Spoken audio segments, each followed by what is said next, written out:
Bien, bonjour à tous, donc du coup on se retrouve pour cette cinquième colle de Biofi. Donc avant de passer à la correction, donc on avait quelques petites informations à vous communiquer. Donc on vous a publié une fiche sur les troubles hydrosodés, donc n'hésitez pas à aller la voir. Elle reprend notamment donc, tout ce qui est boucle de régulation, mise en jeu des compensations, tout ça, donc c'est pas des notions faciles, donc n'hésitez pas à aller checker cette petite fiche. Et je vous rappelle aussi que les Socratives donc, qu'on vous publie depuis le début de l'année sont disponibles sur Community. Donc s'il y a des moments où vous avez envie de revoir quelques petites notions sans trop vous prendre la tête ou quoi, n'hésitez pas à aller voir ces petits Socratives. Donc du coup, je vous laisse avec la correction. Donc comme d'habitude, on commence avec la partie exercice et la partie de cours après. Voilà. Donc si vous n'avez pas réussi cette colle, vous inquiétez pas, vous avez encore tout le mois de révision pour vous entraîner là-dessus. Ce qui compte, c'est d'être prêt le jour J. Donc voilà, bon courage à tous et c'est parti.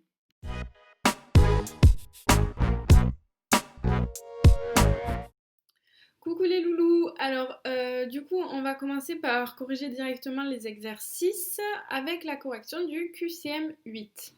Donc, c'était un petit exercice de dosimétrie un peu différent de ce qu'on fait d'habitude, mais vous allez voir qu'en fait, avec un peu de réflexion, c'était pas plus compliqué.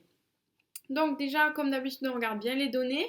On a une source de bêta+, on a l'activité, on a la durée de l'examen, 2h20, et on a la dose que reçoit le patient pendant ces 2h20, c'est-à-dire 2,1 fois 10-2 mg. Et on sait également qu'il était à 20 cm de la source. Pour le premier item, on cherchait à quantifier une perte d'intensité. Donc pour ça, la seule formule que l'on connaît, c'est celle-ci, dans le cas des bêta+, en tout cas, qui va nous permettre de quantifier l'intensité et à partir d'elle, de retrouver la perte d'intensité. Comme d'habitude, D, c'est le débit de dose bien à 1 mètre. En milligrammes par heure, à l'activité en becquerel, et l'intensité, ça ne change pas. Du coup, qu'est-ce qui nous manque ici? Il nous manque le débit de dose. Sauf que si vous êtes perspicace, vous avez compris qu'on ne pouvait pas le calculer grâce à cette formule, puisque l'intensité, on ne l'a pas, on la cherche. Donc il va falloir trouver une autre méthode pour calculer le débit de dose. Donc, qu'est-ce qu'on sait? On sait qu'en 2h20, le patient il va recevoir 2,1 fois 10-2 mg. Donc, en fait, pour retrouver notre débit de dose qui est en milligrammes par heure, il va falloir tout simplement retrouver la dose qu'a reçue le patient, non pas pendant tout l'examen, mais seulement pendant 1 heure de l'examen. Et pour ça, on fait un petit produit en croix, donc 2,1 fois 10-2 fois 60, le tout divisé par 140 minutes, c'est-à-dire 2h20. Et on trouvait 9 fois 10-3 mg par heure. Donc ça, qu'est-ce que c'est? C'est le débit de dose reçu par le patient à 20 cm de la source. Attention. Sauf que nous, ce qu'on veut, c'est pouvoir appliquer notre formule de départ. Et donc, il va nous falloir calculer le débit de dose à 1 mètre de la source. Donc pour ça, on va se servir de la formule classique, d1 sur d2 égale r2 carré sur r1 carré. Qu'est-ce qu'on cherche? D2, notre nouveau débit de dose. Du coup, on multiplie 9 fois 10-3 le débit de dose à 20 cm par justement ces 20 cm mis au carré et on divise le tout par 1 mètre au carré. Mais ça change rien. Et du coup, on trouve un nouveau débit de dose de 3,6 fois 10-4 mg par heure. Donc ça, c'est bien notre débit de dose à 1 mètre. Donc en fait, c'est un débit de dose fictif, entre guillemets, c'est le débit de dose qu'aurait reçu le patient s'il s'était situé à 1 mètre de la source. Mais il va nous permettre d'appliquer notre formule. Donc on isole l'intensité puisque c'est ce que l'on cherche. On prend bien comme débit de dose le dernier que l'on a calculé, là, à 1 mètre. Après, pas plus, il faut appliquer les données telles qu'elles vous étaient données. Et on trouve une intensité de 80%. Et donc, si on a une intensité de 80%, on a une perte d'intensité de 100 moins 80, c'est-à-dire 20%, ce qui faisait que l'item était bien faux. Ensuite, les items B et C, on cherchait à savoir combien le patient aurait reçu si il s'était situé à 1 mètre de la source. Donc en fait, c'est ce qu'on a calculé juste avant, ce qui fait que l'item B était faux et l'item C était vrai, puisque le patient recevait bien 3,6 fois 10-4 mg par heure. Ensuite, on passe un peu sur de la protection. Donc, on cherchait à savoir de combien serait diminué le débit de dose si le patient était protégé par un écran de 4 cm de tungstène. Donc soit on utilisait la formule simplifiée comme d'habitude, soit en remplaçant le facteur par 2,3 et en regardant si on retombe bien sur un x de 4 cm, ou soit en faisant l'inverse, c'est-à-dire en isolant le... Mais bon là c'était un peu plus long, soit en isolant le facteur et en prenant x de 4 cm et voir si on trouvait bien un facteur de 2,3. Mais ici en fait c'était presque aussi facile d'utiliser la formule de base, puisqu'en fait le facteur c'est d0 sur d. Donc dans notre formule, il suffisait d'isoler d0 sur d, qui était égal à du coup 1 sur exponentielle de moins mu x. On faisait l'application numérique directement, puisqu'on avait mu dans les données. X, ben, c'était les 4 cm, et on voit qu'on retombe bien sur un facteur de 2,3. Du coup, l'item était bien vrai. Et enfin, on cherchait à savoir s'il valait mieux que l'opérateur se protège avec du platine plutôt qu'avec du fer. On sait dans le cours que dans le cas d'une exposition à des β+, il faut en fait se protéger des gamma, des rayons gamma qui sont produits. Et pour ça, il faut utiliser des écrans qui ont un fort Z, un fort numéro atomique. On avait le Z du platine qui était égal à 86, celui du fer qui est égal à 26, donc effectivement, il valait mieux se protéger avec du platine qu'avec du fer. Ce qui faisait qu'au final, les items vrais, c'était les items C, D et E. Donc maintenant, on a un QCM de concentration avec notre futur interne préféré en gastro-entérologie, Hugo, qui veut dans un premier temps préparer une solution à base d'hydroxyde de magnésium MgOH2. Donc il veut dissoudre 14,57 g de ce soluté dans 43,83 millilitres d'eau. Et donc avec quelques données qu'on nous donne. L'item A était faux, la concentration ne vaut pas 5,7 mol par litre. Donc on sait que C égale N sur V, et N égale à M sur grand M. Donc C égale à M sur grand M fois le volume de solution. Mais dans l'énoncé, on nous donne le volume de solvant et pas le volume de solution. Et il faut donc intégrer le volume qui est occupé par l'hydroxyde de magnésium. Donc C égale M sur grand M fois le volume d'eau plus le volume d'hydroxyde de magnésium. La seule donnée manquante, donc, c'est le volume d'hydroxyde de magnésium. On a la masse et la masse volumique, donc par la relation ρ égale m sur v, on peut isoler V qui est égal à m sur ρ. Par application numérique, le volume de MgOH2 est de 6,17 ml. Donc le volume de solution est 43,83, donc le volume de solvant, plus 6,17, qui donne un volume de solution total de 50 ml. Ce volume de solution qu'on va implanter dans le calcul, dans la formule de la concentration molaire. Donc, la concentration de MgOH2 est de 5 mol par litre. La concentration osmolaire totale est de 11 osmoles par litre. Alors ça, c'est vrai. Tout d'abord, l'hydroxyde de magnésium va se dissocier de la manière suivante. MgOH2 égale à Mg2+, plus 2OH-. Donc on va avoir 3 unités cinétiques de formées.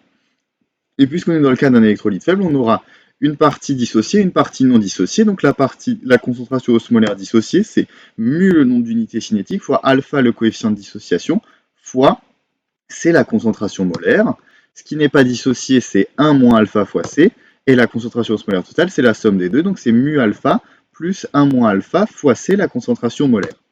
Donc mu, comme j'ai dit précédemment, c'est le nombre d'unités cinétiques. Et là, il y en a 3. Et donc la concentration osmolaire totale vaut 11 osmoles par litre, donc l'item B était bien vrai. L'item C, la constante de dissociation est de 4,5 mol carré par litre moins 2. Ça, c'est faux. La loi de dissociation d'Ostwald, qui est égale à C alpha carré sur 1 moins alpha, elle est valable uniquement dans le cas d'ions monovalents. Mais là, on est dans le cas d'ions plurivalents, puisqu'on a du Mg2+, donc avec une charge, une valence de 2. Et donc, cette loi n'est pas applicable, il faut se référer à la formule générale de la constante de dissociation, qui est cette formule-là. Et donc, dans notre cas général, enfin dans notre cas présent, le cas, c'est Mg2+, fois OH- au carré sur la concentration de MgOH2. Et dans le cas des constantes de dissociation, dans le cas des calculs des constantes de dissociation, il faut bien faire attention à prendre les molarités à l'équilibre. Et donc K, c'est égal à 3 fois C carré sur 2, qui vaut donc 54 mol carré par litre moins 2. Et dans un deuxième temps, Hugo, il va administrer cette solution dans un estomac qui contient une concentration de 6 mol par litre de HCl, et avant l'administration, le volume de la solution contenue dans l'estomac est de 2,5 litres, donc le volume d'estomac avant l'administration du volume de notre solution préparée précédemment est de 2,5 litres. L'item D est faux, à moins d'avoir des volumes égaux. Il ne faut jamais ajouter des concentrations entre elles, et il faut raisonner en termes de quantité de matière, puisque les quantités de matière, elles ne vont pas varier en fonction du volume, contrairement aux concentrations. Donc, à moins qu'on ait des volumes égaux, on ne va jamais ajouter les concentrations entre elles. Donc, on rappelle que la concentration osmolaire totale, c'est la somme des osmoles sur le volume total de solution. On rappelle que la quantité de matière, c'est C fois V, N égale C fois V, et donc les quantités de matière d'osmol, ici, on les a calculées, et donc ça fait 0,15 pour le Mg de plus, etc. Et donc en application numérique, donc on a la somme des osmoles sur le volume de solution qu'on a bien homogénéisé en litres, et on obtient 6,1 osmoles par litre. Le contenu de l'estomac peut être considéré comme étant une solution diluée. Donc on peut dire que le contenu de l'estomac est dilué si et seulement si la fraction molaire de l'eau est supérieure à 0,99. On rappelle que la fraction molaire de l'eau, c'est le nombre de moles d'eau sur le nombre de moles d'eau plus la somme des osmoles de soluté. Et puisque la quantité de matière d'eau est répartie entre la solution 1 et la quantité d'eau qui est initialement dans l'estomac, il faut bien prendre en compte ces deux quantités de matière séparément dans la solution 1 et dans l'estomac. En connaissant la masse d'eau qui est contenue dans la solution 1, donc c'est ce qui était donné dans notre énoncé, on obtient une quantité de matière d'eau dans la solution 1 qui est de 2,435 mol. Il ne nous manque plus que la quantité d'eau qui est présente dans l'estomac avant l'administration de MgOH2. Donc, c'est ce qu'il nous manque. Il nous manque le N d'eau dans l'estomac avant l'administration. Tout d'abord, on va chercher le volume qui va être occupé par l'eau dans l'estomac avant l'administration d'hydroxyde de magnésium. Donc, le volume de l'estomac, c'est le volume d'eau plus le volume de notre soluté qui est le HCl. Et donc, le volume d'eau, c'est le volume d'estomac auquel on retranche ce volume d'acide chlorhydrique HCl.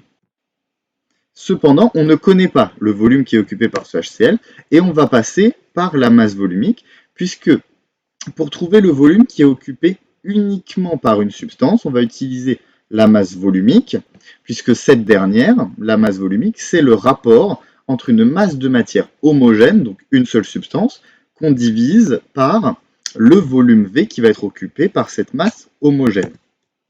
Donc ρ égale M sur V, et puisque M égale à N sur grand M, ρ égale à N fois grand M sur le volume occupé par le HCl. Pour trouver le volume de HCl, on fait un petit produit en croix, et donc le volume de HCl, c'est N fois grand M sur ρ de HCl.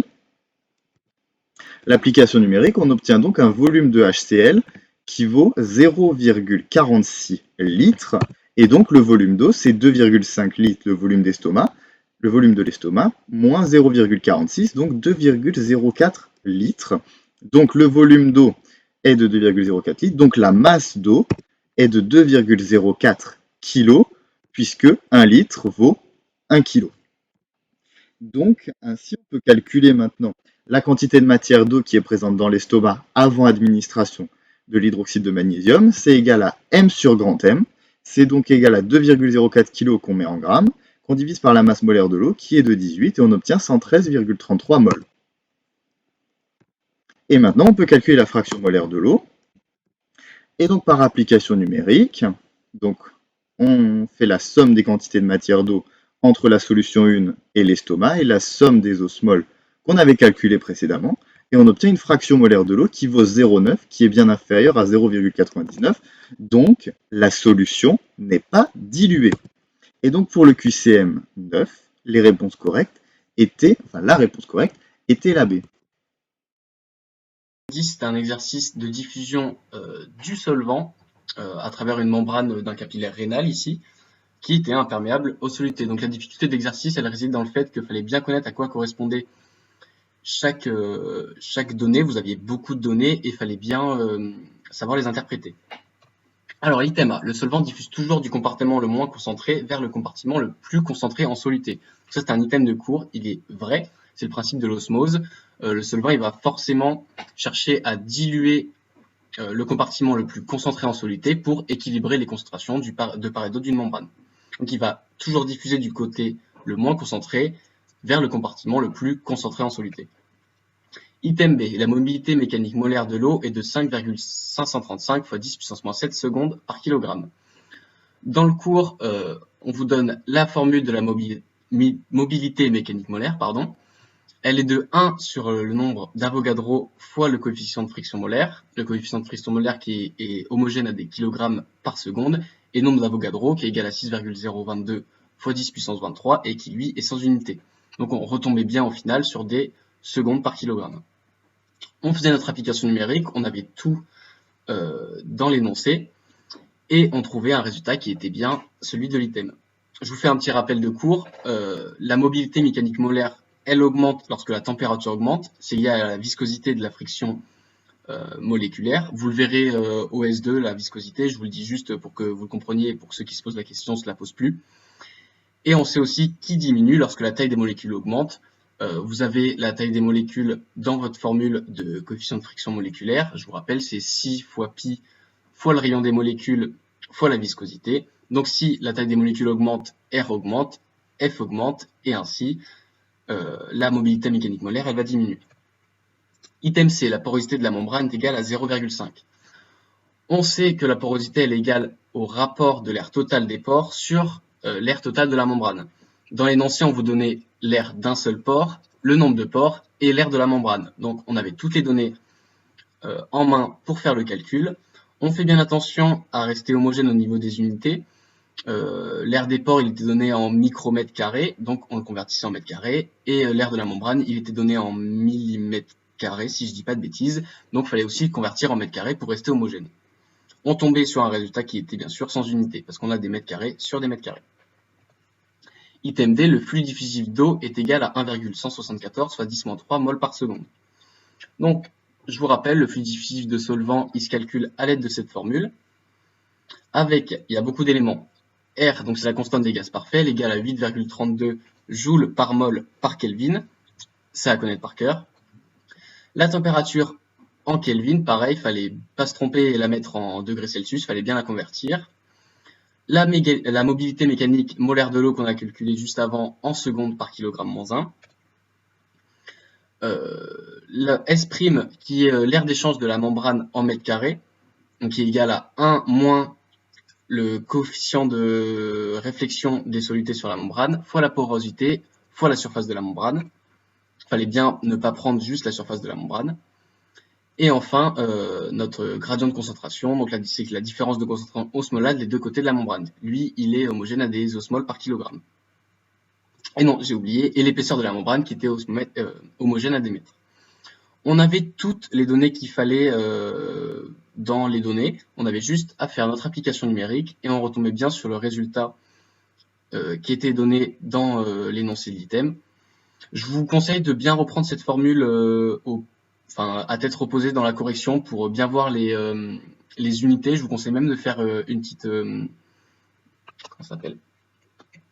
une petite analyse dimensionnelle des unités pour bien retomber sur des moles par seconde. Ça va vous faire travailler la formule et ça va vous permettre de mieux la connaître. Et une petite astuce, moi je l'avais pas vu en PACES, mais en fait la formule du flux diffusif de solvant, c'est la même que celui du flux diffusif de soluté. Quand on l'a remarqué, ça évite d'apprendre deux formules alors que c'est la même. Il y a juste le moins qui change au début de la formule. Item E, il était vrai lui aussi, le débit volumique d'eau est égal à 0,021 ml par seconde. Le débit volumique d'eau, c'est quoi? C'est le flux diffusif d'eau multiplié par le volume molaire de l'eau. Il fallait bien faire attention ici. VO, c'est pas le volume de l'eau, c'est bien le volume qui est occupé par une mole d'eau. Il était aussi donné dans l'énoncé. Donc, on pouvait faire notre application numérique. Avant, on convertissait le volume molaire de l'eau en millilitres, vu c'est ce qu'on nous demandait de calculer dans l'énoncé de l'item. On sait que 1 mètre cube, c'est 1000 litres. On sait que 1000 litres, c'est 1 fois 10 puissance 6 millilitres. On faisait notre application numérique pour calculer le volume molaire de l'eau. On trouvait 18 millilitres par mol. Et enfin, on faisait notre application numérique pour calculer le débit volumique de l'eau et on retombait bien sur le résultat de l'énoncé. Voilà, donc les résultats, le QCM10, c'était bien une salade.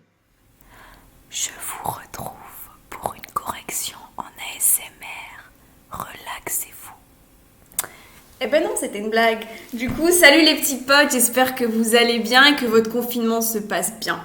Nous, on se retrouve pour corriger un énoncé commun, donc ça portait sur un donnant. Et donc on va vite fait lire l'énoncé. Donc on vous dit qu'on a une cuve de 2 litres qui est séparée en 2 parties égales par une membrane dialysante. Dans le compartiment A, on a du MgCl2 et dans le compartiment B, on a du PCl2. Dans les données, vous aviez les données à l'équilibre du chlore et du Mg2+, et du Cl- dans la cuve A. On vous donnait l'épaisseur de la membrane, le coefficient de diffusion de la protéine dans l'eau, donc à 37 degrés, la température du récipient du coup qui est de 37 degrés, et on vous dit qu'on considère les ions comme entièrement dissociés dans les 2 cuves.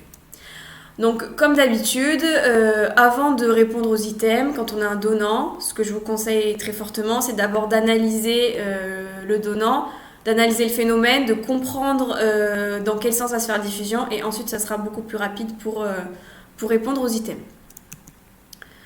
Du coup, on analyse d'abord le phénomène en écrivant les équations de dissociation. On a du PCl2, ce qui va nous donner du coup du P2+, plus 2Cl-, donc toujours par souci d'électroneutralité. Notre MgCl2 qui va nous donner du Mg2+, plus 2Cl-, encore une fois un 2 par souci d'électroneutralité. Une fois qu'on a écrit les équations de dissociation, on va faire des schémas pour comprendre le sens de diffusion. Donc à l'état initial, on a notre Mg2+, et notre Cl-, sachant qu'ils sont entièrement dissociés, on vous dit ça dans les données. Notre membrane dialysante, Cl- et P2+, dans la cuve B. À l'état intermédiaire. Alors, on sait que la diffusion ne peut pas se faire de la cuve B dans la cuve A. Pourquoi ? Déjà, tout d'abord, dans la cuve B, on a une protéine.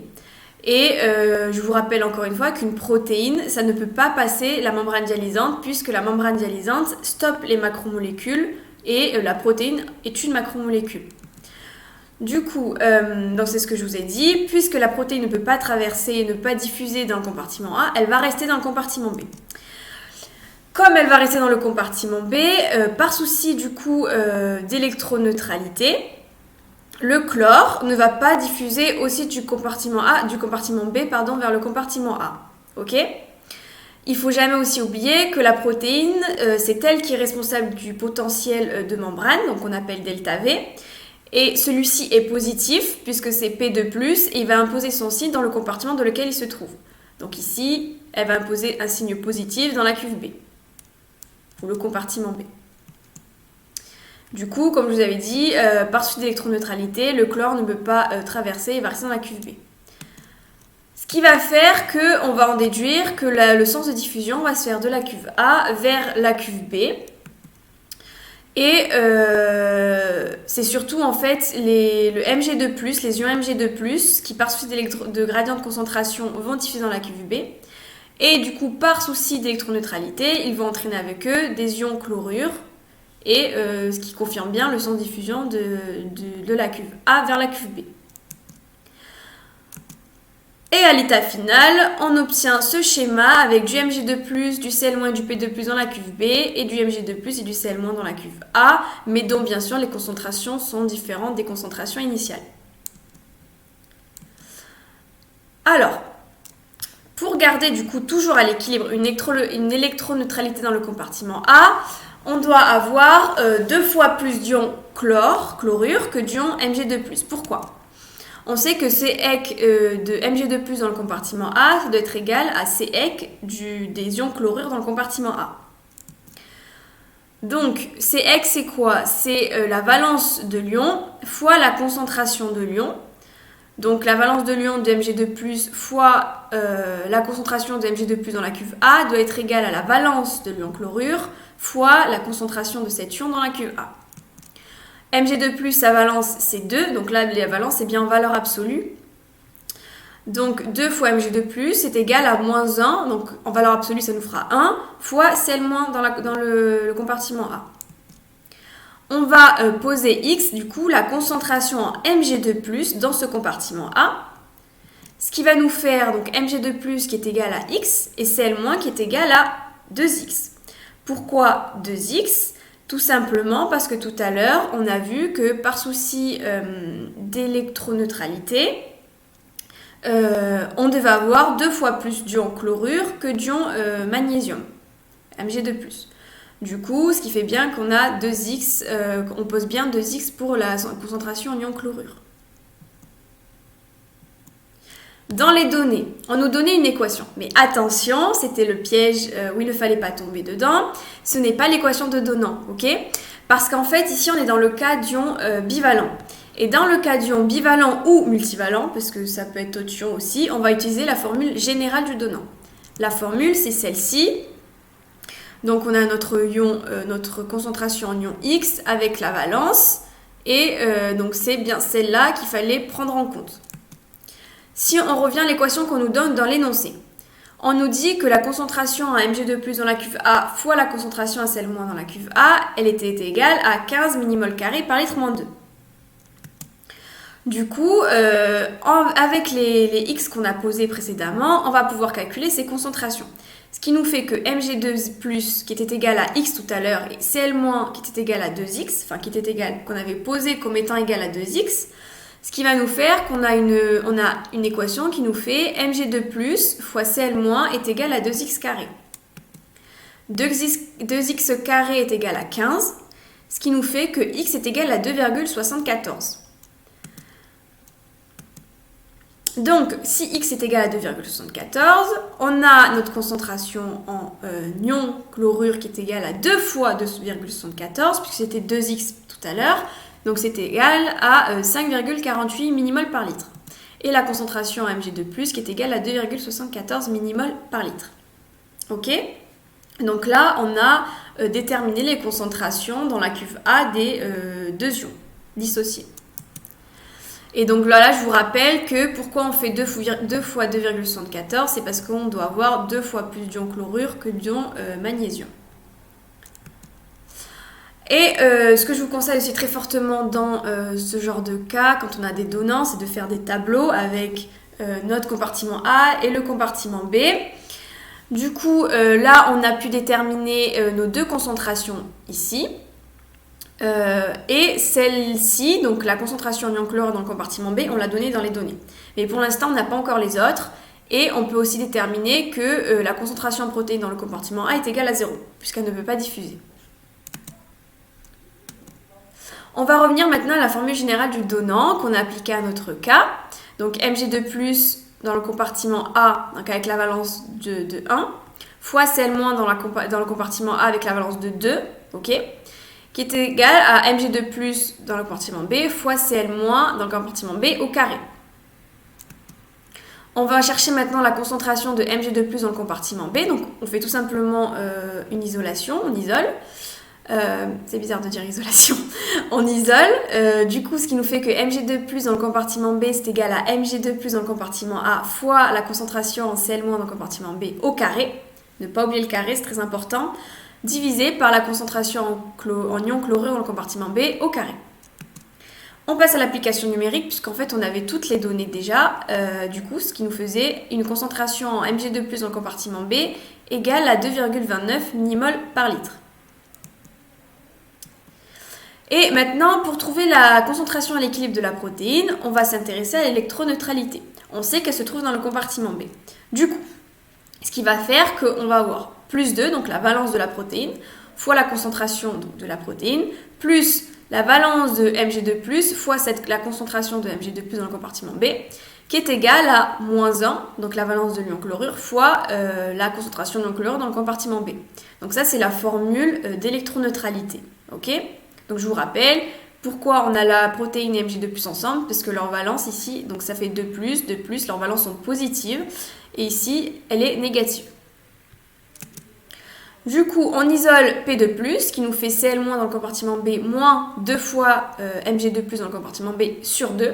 Hein, on ne lui pas divisé par 2. Une fois que l'application numérique est faite, on obtient une concentration de protéines qui est égale à 0,71 millimoles par litre. Une fois qu'on a calculé toutes nos concentrations, on va pouvoir maintenant remplir notre tableau et répondre aux items. Donc on remplit notre tableau, on a bien toutes nos concentrations, et une fois qu'on a fait ça, maintenant on peut répondre aux items beaucoup plus rapidement. Donc, l'item A, il était bien vrai, la concentration Mg2+, dans le compartiment A est bien égale à 2,74. L'item B est faux, elle n'est pas égale, donc la concentration Cl- dans le compartiment A n'est pas égale à 274, mais 5,48. Je vous rappelle qu'on l'a multiplié par 2 par souci d'électroneutralité et de gradient de concentration. L'item C était vrai, ok, donc la concentration Mg2+, dans le compartiment B est bien égale à 2,29. Et l'item D également était vrai, puisque la concentration de la protéine dans la cuve B est bien égale à 0,71 millimoles par litre. Maintenant qu'on a répondu à nos 4 premiers items, on va répondre à l'item E. Donc l'item E nous posait une question, enfin on nous demandait la pression osmotique exercée par la protéine sur la membrane.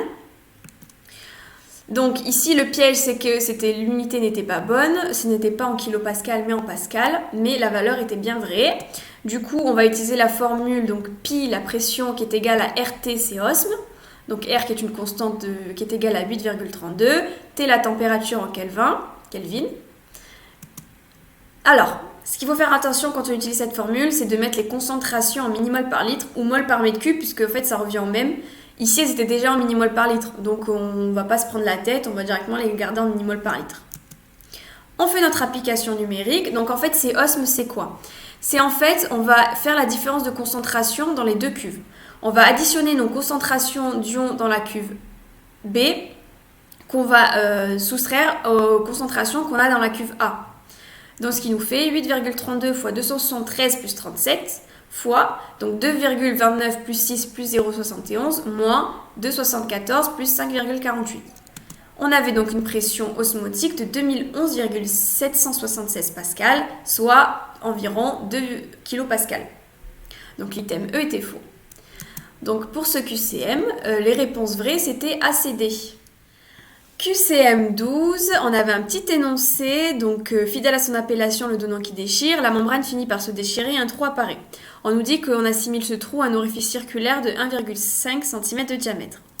Premier item, on nous demandait le débit molaire diffusif initial de la protéine. Donc en fait, ce qu'il faut comprendre, c'est que la membrane, elle n'a plus, donc je mets le petit stylet, c'est un peu plus, voilà. La membrane n'a plus de fonction dialysante puisqu'elle est perforée. Donc comme il n'y a plus de membrane dialysante, la protéine, elle aura plus de barrière en fait qui va la stopper, donc elle va pouvoir diffuser librement dans le compartiment A par ce trou. Ce qui va du coup annuler le potentiel de membrane et les ions vont donc s'homogénéiser dans la cuve sans contrainte, donc qui était auparavant la membrane dialysante. Donc, on a une cuve de 2 litres avec de nouvelles concentrations qu'on va calculer. Et en fait, c'est tout simple. On va tout simplement diviser par 2, par exemple, la protéine. On va diffuser sa concentration par 2, ce qui va nous faire donc une nouvelle concentration de 0,355 millimoles par litre. Pour Mg2+, on va additionner donc nos deux concentrations dans les deux cuves qu'on va diviser par 2 puisque nous avons 2 litres, ce qui va nous faire 2,515 millimoles par litre. Et la même chose pour l'ion chlorure, ce qui va nous faire une concentration de 5,74 millimoles par litre. On va donc maintenant pouvoir appliquer notre formule du débit molaire qu'on connaît, JD qui est égal à D fois S fois grade C. Donc S, c'est la surface de l'orifice circulaire en mètres carrés. Et en fait, ici, S, comme on nous disait que c'était un orifice circulaire, donc en fait, on fait pi r carré pour avoir la surface de cet orifice. Et D, le coefficient de diffusion qui est en mètres carrés par seconde moins 1, et grade C, donc le gradient de concentration. Grade C, on rappelle que c'est du coup les différences de concentration sur l'épaisseur de la membrane, donc de concentration de la protéine. Donc l'application numérique, ce qui nous fait 0,37 fois 10-9 fois pi fois, donc comme c'était r carré, on n'oublie pas de diviser par 2 le diamètre, donc fois 10-2 pour mettre en mètres, fois 0,355 moins 0 sur l'épaisseur de la membrane qu'il faut mettre également en mètres et pas en millimètres, donc 0,015 fois 10-3. On avait donc un débit diffusif de 1,55 x 10-9 mol par seconde. Ce qui faisait bien que notre item A était vrai, mais l'item B était faux puisque ce n'était pas 10-12. L'item C, le débit molaire diffusif de la protéine est constant jusqu'à l'obtention de l'équilibre, c'est faux. Pourquoi ? En fait, le débit diffusif va dépendre de l'osmolalité des deux côtés de la membrane. Donc en fait, s'il y a une variation de la concentration des deux côtés de la membrane, ça va faire qu'on va avoir une variation du débit molaire. Donc le gradient de concentration, lui, va diminuer avec le temps, donc le débit va également diminuer. Ce qui faisait que l'item C était faux puisque ce n'est pas constant. Item D, donc à l'équilibre, la concentration de la protéine est de 0,71, c'est faux. Donc confère item A, on a vu tout à l'heure que la nouvelle concentration, elle était égale à 0,355 mmol par litre. Et l'item E était vrai, la concentration Mj2+, est bien de 2,515 mmol par litre. Donc je vous ai refait un petit schéma avec nos nouvelles concentrations. Notre membrane dialysante qui n'y a plus de rôle de membrane dialysante, donc avec le trou, et nos nouvelles concentrations. Et du coup, pour ce QCM12, les réponses étaient à eux. Ok, donc QCM 13 et 14, on étudie l'état hydrosodé d'un patient qui arrive aux urgences avec un signe de Godet. Du Godet, donc c'est des œdèmes généralisés sur tout le corps, ainsi que des troubles de la conscience. Dans le premier QCM, on peut facilement calculer les volumes d'eau physiologiques, tout simplement. Donc l'eau totale, c'est égal à 60% du poids du corps, du coup ça nous fait 0,6 x 72. On obtient 43,2 litres. Le volume d'eau intracellulaire, c'est égal à 60% du volume d'eau total. On obtient alors 25,92 litres. Et le volume d'eau enfin extracellulaire, qui est égal à 40% du volume d'eau total, ce qui nous fait 17,28 litres. Ensuite, concernant les volumes pathologiques, on va pouvoir calculer les volumes d'eau à l'aide du traceur utilisé par l'interne. Donc là, on utilise l'urée radiomarquée. Dans la formule pour calculer le volume d'eau total pathologique à l'aide de cette urée radiomarquée, ça va être dans la quantité injectée moins la quantité excrétée sur la concentration plasmatique. Donc d'après l'énoncé, ici la quantité injectée elle était de 400 kBq et la quantité excrétée de 10 kBq. Donc pour le calcul, il fallait absolument pas oublier de prendre en compte la fraction aqueuse. En effet, on demande le volume d'eau total pathologique. Donc il faut diviser la concentration plasmatique par la fraction aqueuse, qui était ici égale à 0,98. Donc on fait l'application numérique et on obtient un volume d'eau total pathologique de 45,5 litres. On peut reporter cette donnée dans un tableau. Donc faire un tableau comme ça, vraiment je vous le conseille sur votre brouillon. Ça permet de résumer toutes les données qu'on calcule au fur et à mesure et surtout de comparer le physiologique au pathologique et de pouvoir en déduire ce qui se passe et le trouble dont souffre le patient. Donc là, par exemple, on voit que le volume d'eau total, il a augmenté par rapport à l'état physiologique. De ce fait, donc, pour répondre aux items C, D et E, il fallait raisonner avec les données de l'énoncé et les volumes calculés jusqu'à présent. Donc, tout simplement en regardant le tableau. Donc, on remarque que notre patient, comme je l'ai dit tout à l'heure, présente un volume d'eau total augmenté. De plus, il est en hyponatrémie. Donc, ça nous informe qu'il est en déshydratation intracellulaire. En effet, je rappelle que la natrémie informe sur l'état intracellulaire, dans le volume d'eau intracellulaire du patient. Là, il est en hypernatrémie, donc il sera donc en déshydratation intracellulaire. De ce fait, c'est forcément une augmentation du volume d'eau extracellulaire qui est à l'origine de l'augmentation de son eau totale. C'est l'extracellulaire, forcément, puisqu'on est en déshydratation intracellulaire, mais que l'eau totale a augmenté. Donc, il y a donc une association d'une hyperhydratation extracellulaire et d'une déshydratation intracellulaire. Sachant que le patient, comme dit précédemment, il a une natrémie augmentée, on peut donc en déduire que c'est une surcharge sodée primitive dans le compartiment extracellulaire qui est à l'origine du déplacement d'eau du compartiment intracellulaire vers l'extracellulaire. En effet, il y a une augmentation de la natrémie qui a modifié l'osmolalité efficace. Donc la concentration, elle a augmenté dans le compartiment extracellulaire. Donc l'eau, dans le but toujours d'équilibrer les concentrations, elle a diffusé de l'intracellulaire à l'extracellulaire afin de diluer. et donc a provoqué une déshydratation intracellulaire et une hyperhydratation extracellulaire. Le stock sodé, quant à lui, il a effectivement varié et n'est pas encore revenu à la normale. De plus, la déshydratation intracellulaire a activé le centre de la soif du patient qui a beaucoup bu, ce qui a pu forcément aggraver l'hyperhydratation extracellulaire. Donc voilà, dans les items à ce QCM, c'était les items vrais à ce QCM, c'était les items A et C. Concernant le QCM 14, donc là, l'item A, on demande le volume d'eau intracellulaire pathologique du patient. Il était bien égal à 23,94 litres. Donc pour ça, on applique cette formule-là. Donc cette formule, elle est tout le temps valable si on fait l'hypothèse que le stock de potassium ne varie pas. Donc vous inquiétez pas, ce sera toujours le cas dans les exercices. Donc on isole le volume intracellulaire pathologique, dans ce qui nous intéresse, on obtient cette formule, on fait l'application numérique et on a 23,94 litres. Donc l'item A, il était vrai. On reporte toujours dans notre même tableau au fur et à mesure de nos calculs. Ensuite, l'item B, le volume d'eau extracellulaire pathologique du patient, c'était vrai, il est de 21,56 litres.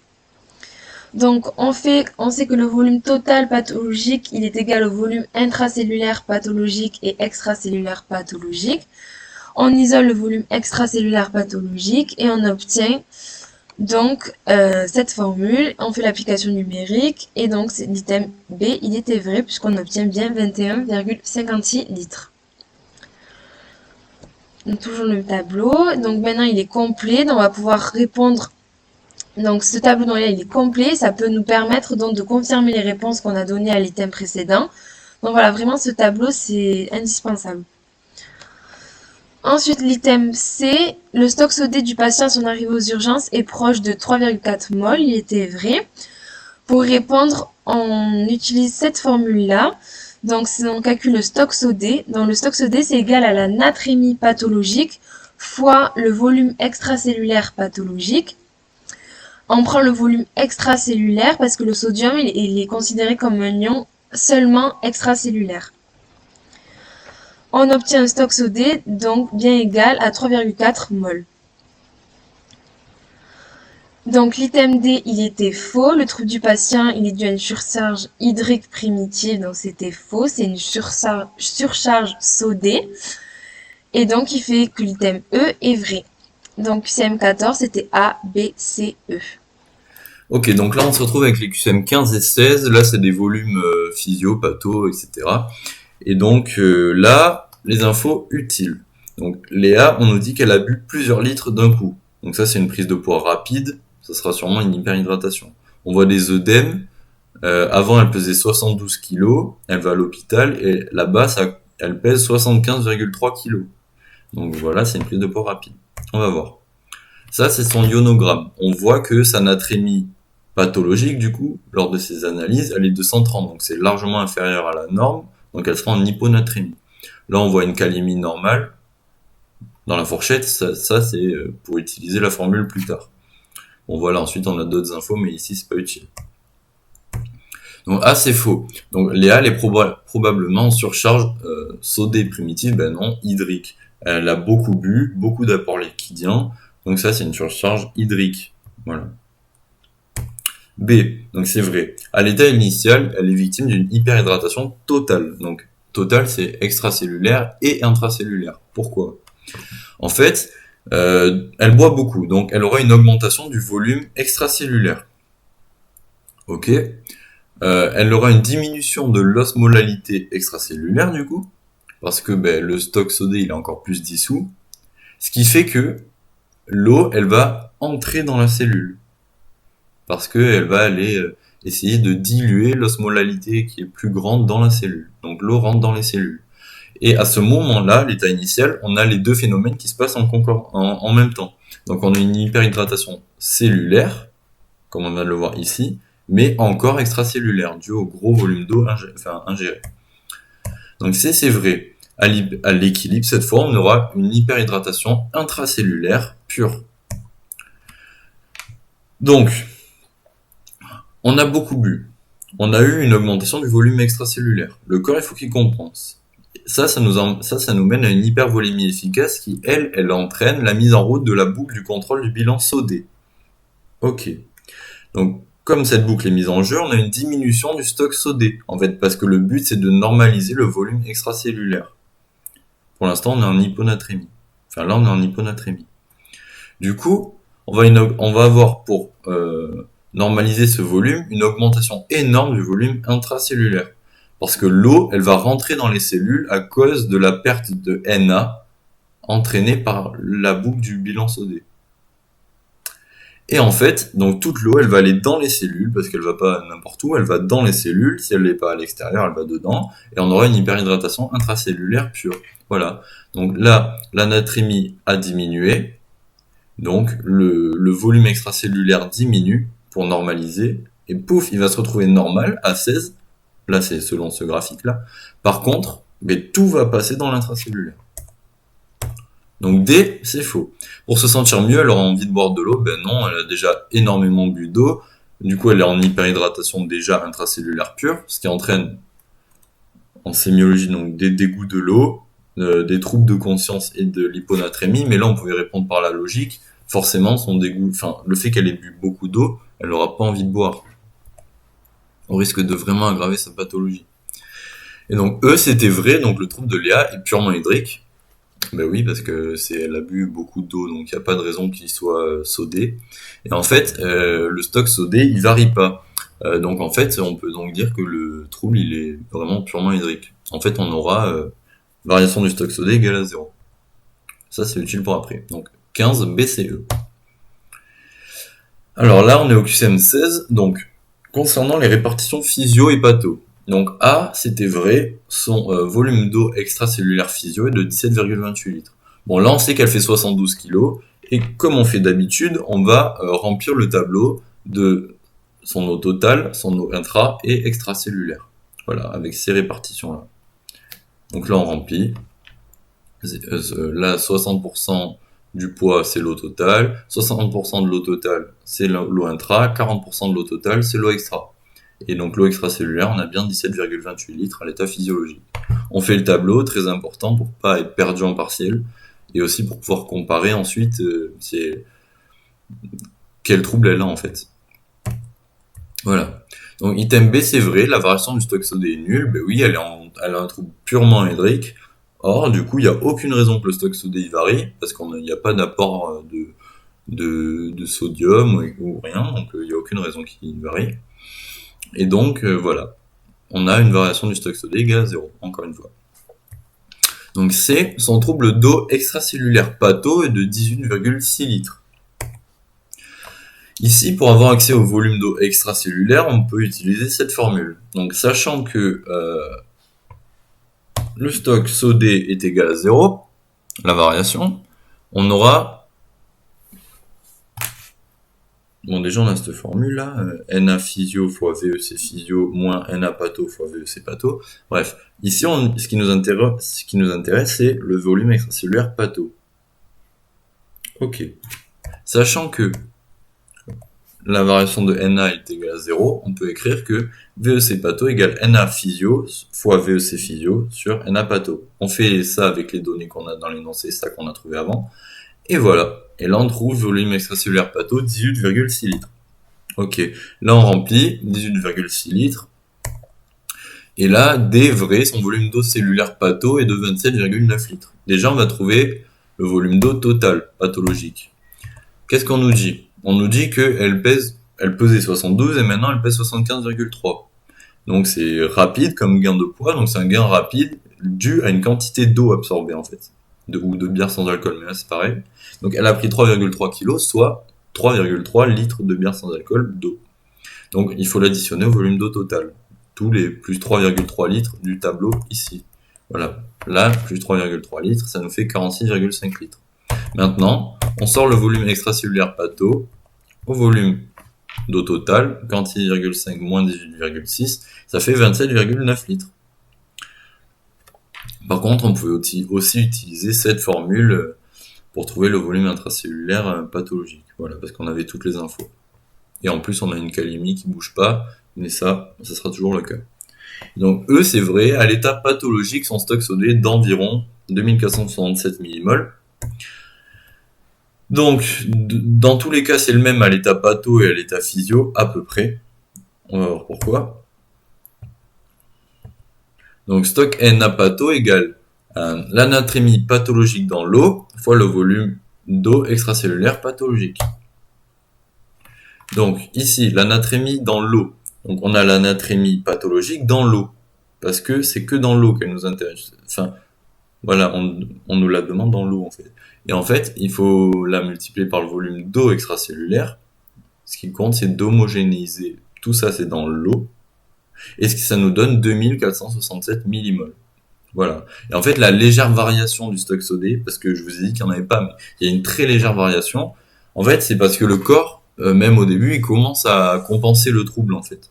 Mais on peut quand même faire l'approximation que le stock sodé, il est identique entre l'état physio et patho.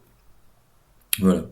Donc, et attention, là, il fallait faire attention à diviser par 0,98 par la fraction aqueuse pour l'anatrémie dans l'eau extracellulaire. Voilà. Donc ça, c'était tout vrai, salade. Et bisous les sangs.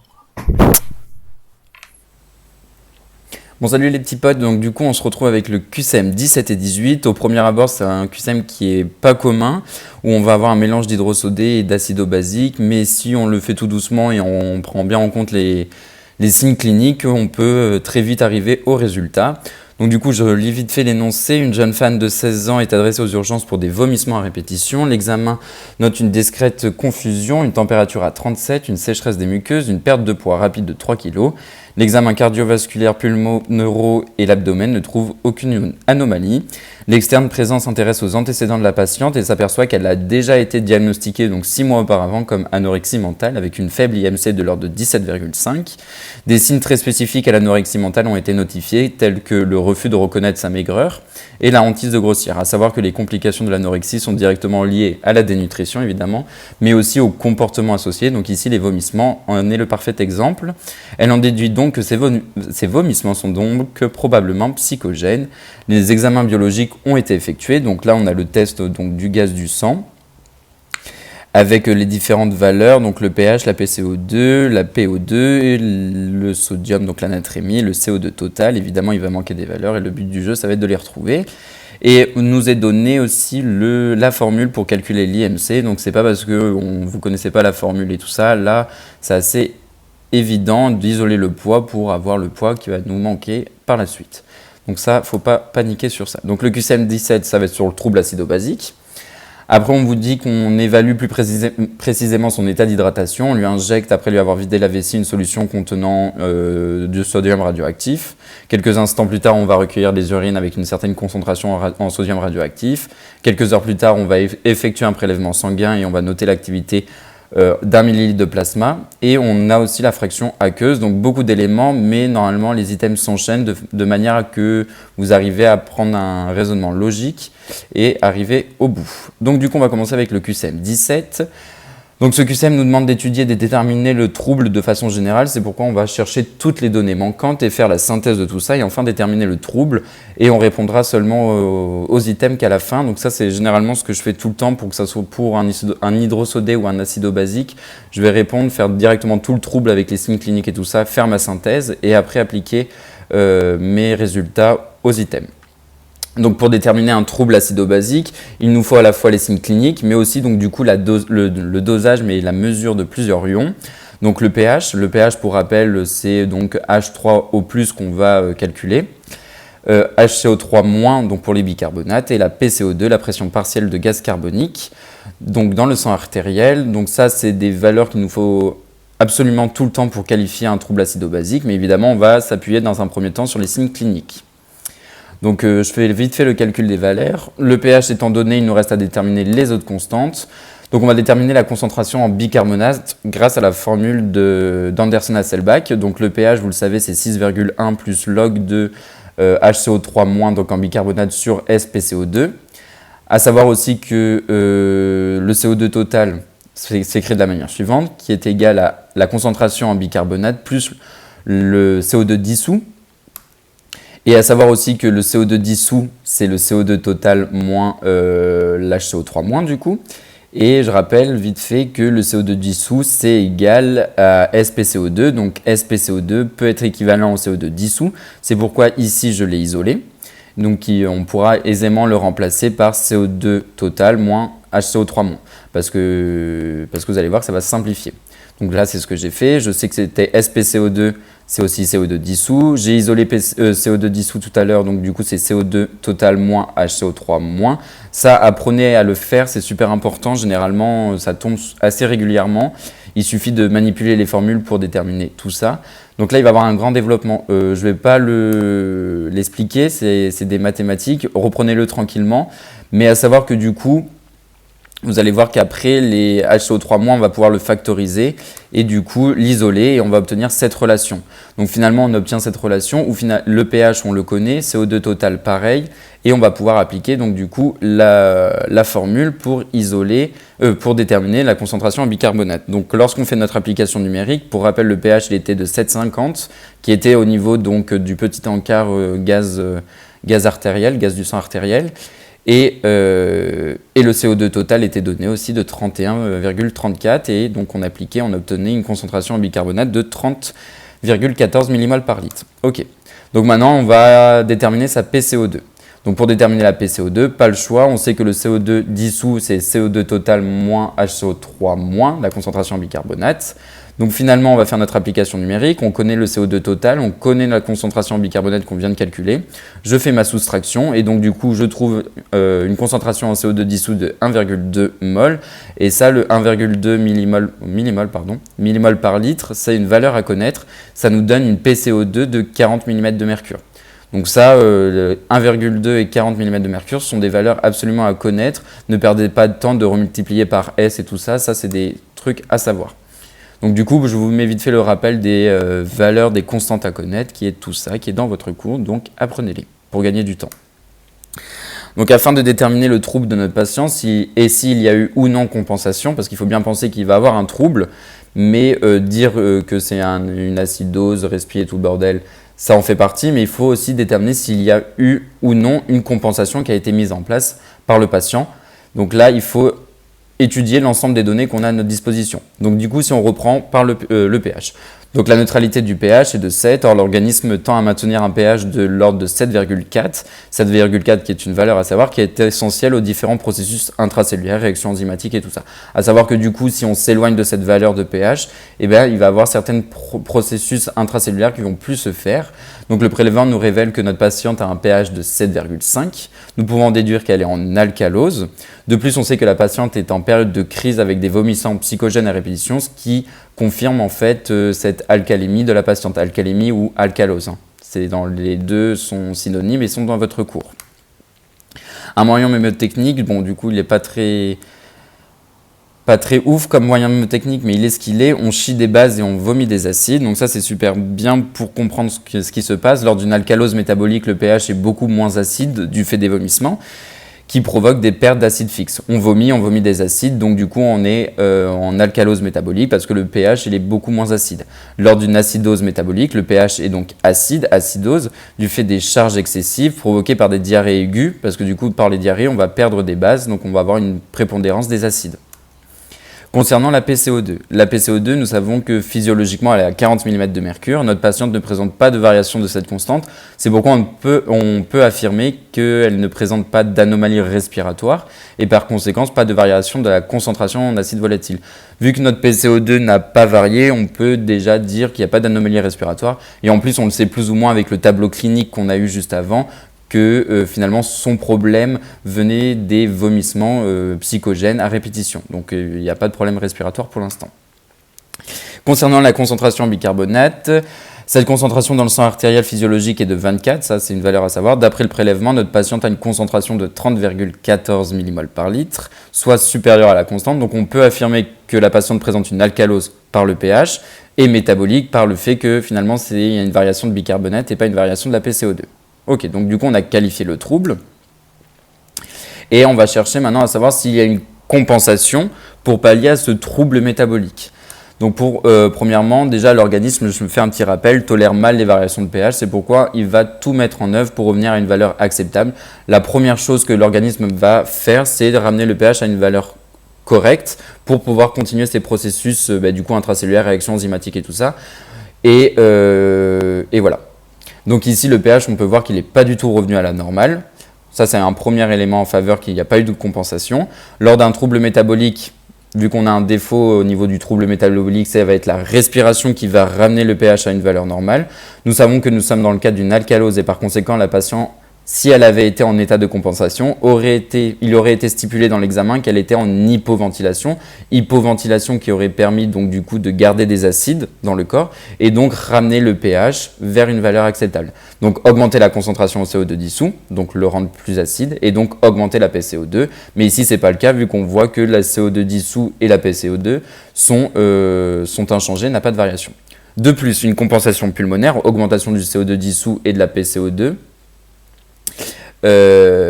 provoquerait une aggravation des bicarbonates. Or là, on ne voit pas une aggravation des bicarbonates, quel qu'il soit. Donc du coup, tous ces éléments sont en faveur d'une absence de compensation chez la patiente pour son trouble métabolique. Donc ça, il faut bien penser à tout ça pour déterminer le trouble. Donc finalement, on va représenter l'état acido-basique sur un diagramme de Davenport, ça peut toujours nous servir. Ici, du coup, on sait que notre pH il est de 7,5. On sait que notre isobar elle est toujours à 40, donc on va se déplacer ici. Et finalement, on a une concentration en bicarbonate de 30,14. On le place. Et voilà. Donc, pas plus difficile que ça. Donc, en cas d'alcalose métabolique, le taux de HCO3- est augmenté, on l'a vu, 30,14, du fait de la diminution de H+, et par excès de bicarbonate. Graphiquement, on peut représenter cette augmentation de HCO3-, on va partir du point normal, central, suivre la courbe isobar, ce que je vous ai dit, pour arriver à la valeur donc, de HCO3-, et qui va faire du coup correspondre le pH du trouble. Bon, là, on a vu qu'il n'y avait pas de compensation, mais regardons s'il y avait eu une compensation pulmonaire sur un diagramme de Davenport et finalement comment ça se matérialise. Donc en fait, ici on veut représenter la potentielle compensation de cette alcalose par les poumons. On voit donc que si le poumon veut compenser, il va devoir augmenter sa PCO2 en hypoventilant. Donc là je vous rappelle, si je vais par là, j'hyperventile et si je vais par là, j'hypoventile. Ok, donc là du coup c'est notre point pathologique. Le but du jeu, je vous l'ai dit, c'est de se ramener vers un pH acceptable de 7,4. Donc du coup, ici on va prendre... Ça va être marqué après. On représente du coup cette compensation par le poumon en suivant une droite parallèle à la DNE. La DNE, c'est ça. Une droite parallèle à la DNE, donc c'est une autre droite qu'on va matérialiser. Et finalement, on va faire bouger notre point de telle sorte où, grâce à cette nouvelle DNE, finalement, on puisse atteindre le pH normal. Donc ici, je vais augmenter ma PCO2, c'est ce qu'on a vu tout à l'heure. Donc en augmentant ma PCO2, j'augmente ma concentration en CO2 dissous, donc du coup, j'hypoventile. Donc là, la patiente hypoventile pour ramener ce pH normal. Donc là, en hypoventilant et en voulant tendre vers un pH normal, on peut voir que la concentration en bicarbonate, quant à elle, va augmenter. Donc s'aggraver. C'est pour ça qu'on parle d'une aggravation des bicarbonates quand il y a une compensation pulmonaire, dans le cadre d'une alcalose métabolique, évidemment. Et voilà. Donc un peu près comment on peut matérialiser. Donc si elle était sur ce point-là, on aurait pu penser que le trouble d'origine était une alcalose métabolique, partiellement compensée par une compensation pulmonaire, finalement, par hypoventilation. Ok. Donc, ce qu'on peut en déduire tout ça, ça fait beaucoup d'informations, mais on peut dire que la patiente présente une alcalose métabolique pure, sans compensation. Donc finalement, si je reprends les items, la PCO2 de la patiente est physiologique, oui, on l'a vu. La patiente est atteinte d'un trouble acido-basique pur, oui. La patiente est atteinte d'un trouble acido-basique partiellement compensé, non, on l'a vu. La patiente est atteinte d'un trouble acido-basique mixte, non plus. La PCO2 de la patiente révèle qu'elle a commencé sa compensation, c'est faux aussi. Donc finalement, QCM 17, les réponses vraies, AB. Après, on s'intéresse au QCM 18, donc concernant le trouble hydroélectrique de la patiente, donc à son état d'hydratation.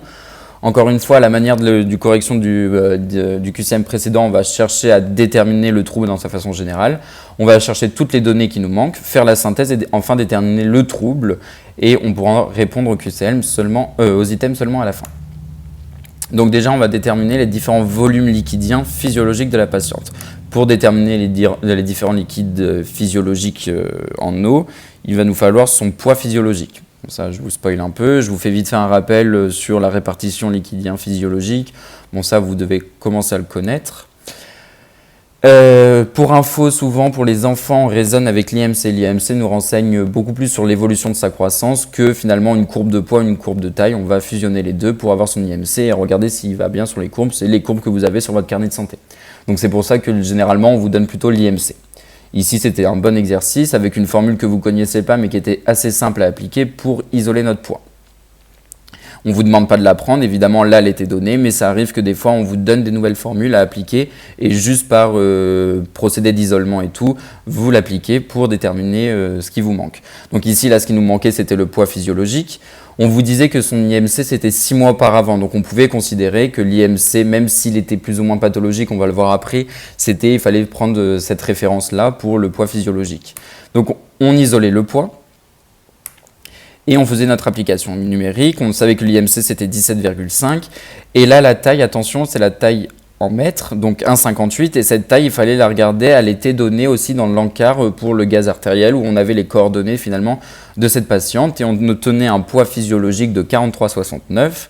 On pouvait finalement appliquer ce 43,69 aux différents pourcentages de volume liquidien. Oui, donc du coup, je vous fais un petit plus, et pour ceux qui s'intéressent vraiment à la médecine et tout le bordel, ça peut vous conforter dans cette voie. Mais un IMC de 17,5, c'est très très faible, surtout pour les enfants, on parle d'insuffisance pondérale.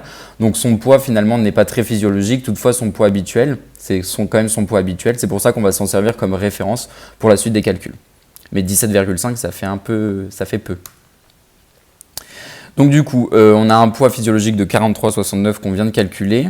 On fait pour le volume total donc 60%, donc on trouve 26,21. Pour l'intracellulaire, encore 60% de l'eau totale, 15,73. Le volume extracellulaire, donc 40% du poids total, donc 10,49. Et l'anatrémie, elle était renseignée dans le bilan sanguin encore une fois, elle était de 140. Ok, on a fait notre premier tableau. Nous savons d'après les énoncés que la patiente vient pour une perte de poids rapide et des vomissements à répétition. Ça doit faire directement tilt dans votre tête. Si on a une perte de poids rapide et en plus des vomissements, du coup, c'est ces vomissements qui sont à l'origine de cette perte de masse pondérale qui entraîne une déshydratation. Donc finalement, on sait qu'une perte de 3 kg entraîne une perte de 3 litres d'eau. Si c'est rapide, pensez direct à ça. Donc là, il faut penser directement à l'eau. Donc du coup, je vous fais vite fait un petit rappel sur les traceurs endogènes et exogènes qu'on va se servir par la suite. Donc ça, c'est à savoir. Donc je vous ai dit, une perte de 3 kg, c'est une perte d'eau. Donc finalement, notre poids pathologique, c'est 43,69 moins 3. Ok, 40,69. Mais il faut bien penser qu'on ne fait pas 60% de ce poids pathologique. Il faut bien repasser par le volume d'eau total, parce qu'on n'a pas perdu de masse graisseuse, on n'a pas perdu de muscles et tout ça, mais bien un volume d'eau. Donc finalement, je pars de mon volume physiologique total en eau, 26,21, à laquelle je soustrais 3, parce qu'on a perdu 3 litres d'eau. Donc je trouve un volume total pathologique en eau de 23,21. Ok. Petit conseil de la grosse grégouze. Voilà, bref. N'hésitez surtout pas à faire des tableaux pour pas vous perdre, ça c'est super important. Et faites des prédictions, c'est-à-dire qu'en fonction des données que vous avez et des signes cliniques, essayez de prévoir le diagnostic du trouble avant de commencer vos calculs. Vos calculs viendront confirmer, affirmer finalement votre raisonnement. Mais si vous réfléchissez en amont du diagnostic que vous allez avoir, vous avez moins de chances de vous tromper. Et ça vraiment c'est primordial, surtout en biophy pour les exos d'acido-basique et d'hydrosodé. Si vous arrivez à prédire le diagnostic, vous avez très peu de chances de vous tromper, de vous faire piéger aux items. Donc là, du coup, on va essayer de déterminer les volumes pathologiques de la patiente. Donc on va commencer par le volume extracellulaire parce qu'on vous donne le traceur du sodium radioactif. Donc le traceur du sodium radioactif, c'est un traceur qui va être donc du coup endogène, qui va être déjà présent à l'état normal dans le corps. Et il va permettre donc le reflet du volume extracellulaire. Je vous donne un moyen mémotechnique, pareil, bon là il ne nous sert pas à grand chose vu qu'il ne reflète pas le traceur du sodium radioactif. Tu es potal, aval, ma bite. Bon, bref, je vous fais pas de dessin. T total, donc aval, antipérine, et E extracellulaire, ma, M, mannitol, etc. Bref, ça c'est super, enfin ça évite d'apprendre bêtement et tout. Vous apprenez le moyen mémotechnique et vous n'avez pas de chance de vous tromper au partiel. Donc on sait que le sodium radioactif est un traceur endogène du compartiment extracellulaire. Pour le mesurer, du coup, on va utiliser la formule suivante. Donc le volume extracellulaire patho, c'est la quantité injectée moins la quantité excrétée sur la concentration plasmatique en sodium radioactif. Donc ici, le radioactif est matérialisé par le petit astérix. J'arrive pas à le dire. Il fallait également être vigilant à l'homogénéité des unités. Pour l'application numérique, nous mettons toutes les activités en kilobecquerel. Ok. Donc je passe à l'application numérique parce que j'avais toutes les données. Le V extracellulaire patop. Oui, c'est une petite vanne, ouais, je sais, elle est pas ouf. Pathologique, j'ai mis patop parce que du coup elle est pathologique, elle est pas fou. Bref, elle est un peu malade. Voilà, bref, on s'en fout. On passe à la suite. Donc on trouve un volume extracellulaire pathologique de 8,44 litres. Après, on fait attention, on prend bien la fraction aqueuse. Ouais, rigoler à ma blague. Donc du coup, maintenant, on va déterminer le volume intracellulaire. Vu qu'on a déterminé le volume extracellulaire et on a le volume d'eau total pathologique, on va pouvoir aisément trouver le volume intracellulaire. Donc finalement, le volume intracellulaire, c'est le volume total moins le volume extracellulaire. On fait notre application numérique, on trouve un volume intracellulaire de 14,77 litres. Ok, donc du coup, je reporte tout ça sur mon tableau. Toc, toc, toc. Ce qui va nous manquer, c'est, pour l'exploitation des résultats, ça va être finalement notre natrémie pathologique. Bon, même là, si on peut déjà faire une prédiction en regardant le volume intracellulaire, on va quand même le calculer. Grâce à la formule, donc le volume intracellulaire physiologique fois la natrémie physiologique égale au volume intracellulaire patho fois la natrémie patho, on va isoler notre natrémie pathologique, ce qu'on cherche, et on va passer à l'application numérique parce qu'on a toutes les données et on trouve une natrémie de 149 mmol par litre. Ok, donc du coup, je le remplace dans mon tableau et j'obtiens ça. Maintenant, on va passer à l'interprétation de tous les résultats et j'ai décidé de matérialiser en vert ce qu'on connaît pour la patiente pour déterminer le trouble et je fais des rappels de cours. Donc évidemment, il va y avoir beaucoup de rappels de cours. Tout n'est pas applicable à la patiente, donc je vais matérialiser en vert ce qui est vrai pour la patiente, mais je vais rajouter des petits points de cours en plus. Donc le trouble hydroélectrique le plus fréquent, c'est la déshydratation. La déshydratation elle est très fréquente, notamment lors de gastro ou tout ça, chez les enfants. Donc elle peut résulter de deux phénomènes, une réduction des apports hydriques et une augmentation des pertes d'eau, donc des vomissements, des gastro et tout ça. Ici, la patiente présente des vomissements, donc des pertes hydriques. Si on part du compartiment intracellulaire, nous pouvons voir que le volume intracellulaire pathologique qu'on vient de calculer est inférieur au volume physiologique. Donc ce qu'on va pouvoir en déduire. Donc là, il faut bien essayer de visualiser le phénomène. C'est que du coup, lorsqu'on vomit, on va vomir évidemment de l'eau et un peu de sodium en extracellulaire, mais une prépondérance d'eau. Donc ce qu'on va vomir, finalement, c'est notre volume d'eau extracellulaire. On ne va pas vomir ce qu'il y a dans notre cellule, on va vomir l'eau qui est contenue dans le milieu extracellulaire. Donc lorsque je vais vomir de l'eau, je vais faire une perte de solvant qui est l'eau. Donc finalement, mon milieu extracellulaire, si j'ai une perte de solvant, il va devenir hypertonique. Hypertonique comparé à notre milieu intracellulaire qui lui va être isotonique, normalement constitué comme d'habitude. Sauf que du coup, vu que mon milieu extracellulaire va être très hypertonique dans un premier temps, je vais avoir une migration. Non, je me suis déjà trompé, mais c'est une diffusion d'eau, si on veut être rigoureux, une diffusion d'eau de mon milieu intracellulaire vers mon milieu extracellulaire pour vaincre cette hypertonicité dans mon milieu extracellulaire. Ok ? Donc du coup, je vais avoir une fuite d'eau du milieu intracellulaire vers mon milieu extracellulaire. Donc finalement, je vais être en déshydratation au niveau intracellulaire, donc hypertonique. Ok, donc j'ai mon eau qui arrive en extracellulaire, donc j'ai beaucoup d'eau qui arrive en extracellulaire, donc c'est pour ça que je peux dire que je suis hypotonique dans mon milieu extracellulaire à un temps T. Sauf que du coup, vu qu'on a des vomissements à répétition, je vais revomir, donc je vais redevenir hypertonique. Mais là, il fallait bien que je pose des mots sur un temps donné, mais en fait, c'était un enchaînement de choses, à bien savoir que du coup, je vomis de l'eau qui est en extracellulaire, mon extracellulaire devient très hypertonique, je vais avoir une fuite d'eau de mon milieu intracellulaire vers mon milieu extracellulaire, hypertonique en extracellulaire, hyperosmolaire du coup, et donc hypotonique dû à ce vomissement en extracellulaire, je vomis encore une fois de solvant, et là, je me retrouve encore en hypertonique de part et d'autre de mon milieu, ok ? Ok, donc du coup, ce type de déshydratation intracellulaire entraîne une hypernatrémie. Ça, on l'a calculé encore une fois. Une natrémie supérieure à 145. Je suis à 149, donc c'est encore une confortation dans ce phénomène de déshydratation intracellulaire. Et une hyperosmolarité, on l'a vu aussi. Donc les signes cliniques d'une déshydratation intracellulaire, du coup on va avoir le plus souvent un syndrome confusionnel. Là, la patiente le présentait, une sensation de soif, bon c'était pas dit spécialement, une sécheresse des muqueuses, ça la patiente l'avait, voire une fièvre, bon ça c'est pas tout le temps, et la patiente l'avait pas. Donc dans mon compartiment extracellulaire, nous pouvons voir que le volume extracellulaire pathologique calculé est inférieur au volume physiologique. Nous pouvons en déduire qu'elle est en déshydratation extracellulaire, donc également dit hypotonique. Les vomissements ont pour conséquence en fait une perte de sodium et d'eau. Donc les signes biologiques que nous pouvons observer qu'on peut observer, c'est une protidémie et une hématocrite augmentée, reflétant donc du coup une hémoconcentration. Les solutés du sang sont trop concentrées. Les signes cliniques permettant, donc c'était les signes biologiques, les signes cliniques maintenant permettant d'évoquer le diagnostic d'une déshydratation extracellulaire, une hypotension artérielle, mais ça c'était pas renseigné, une hypotension orthostatique, une perte de poids, bon ça du coup vous le savez, des urines concentrées ou encore l'observation d'un pli cutané, donc on aurait pu voir ça pour une déshydratation à l'examen clinique extracellulaire. Ok. Et encore plus de connaissances, ceux qui s'en foutent pouvaient passer à la suite, c'est pas très important, mais c'est pour plus tard dans votre approche clinique que vous allez faire dans les années sup. La prévention donc, implique une adéquation entre les apports et les pertes d'eau. Certains symptômes comme les troubles de la vigilance ou la déglutition, une anorexie ou une saturation pathologique comme des vomissements doivent être alertés par les soignants sur le risque de déshydratation. Si vous êtes face à une anorexie ou des vomissements à répétition, une grosse gastro, des trucs comme ça doit alerter les soignants sur le risque de déshydratation, c'est super important. Le traitement de la déshydratation doit être rapide, donc il faut vite réhydrater le patient sur 24 à 48 heures, efficace mais sans excès, on ne va pas lui apporter trop d'eau non plus.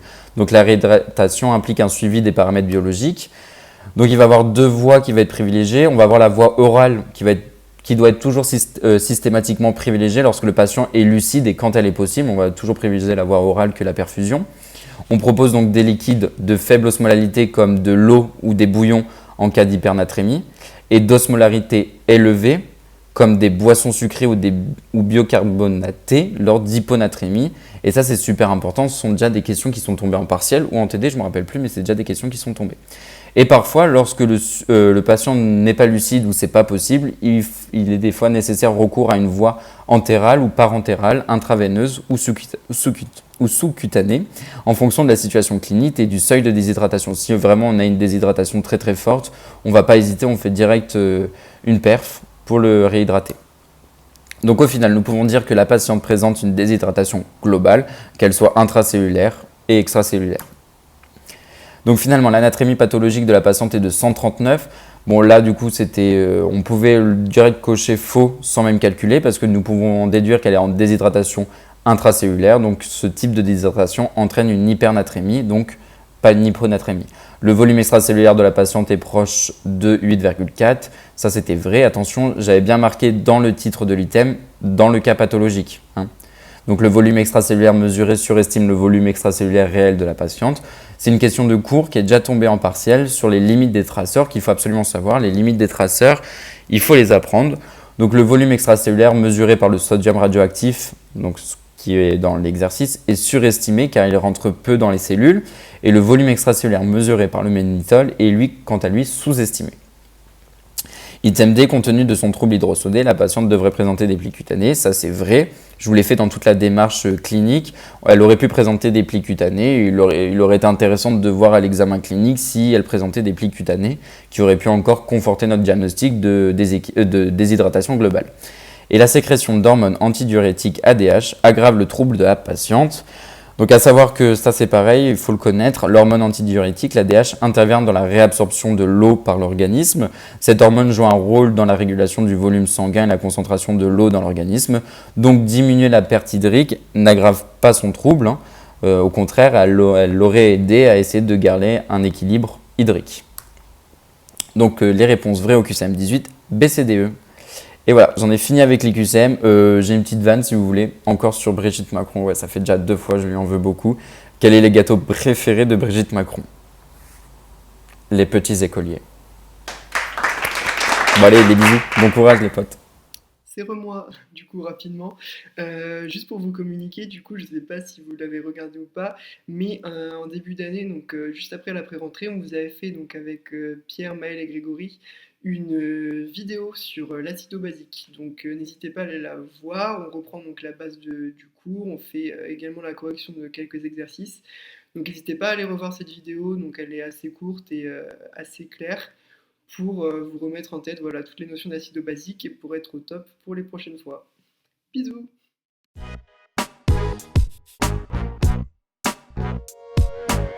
Alors salut les petits potes, on se retrouve donc pour le premier QCM de cours qui est un QCM de radioprotection.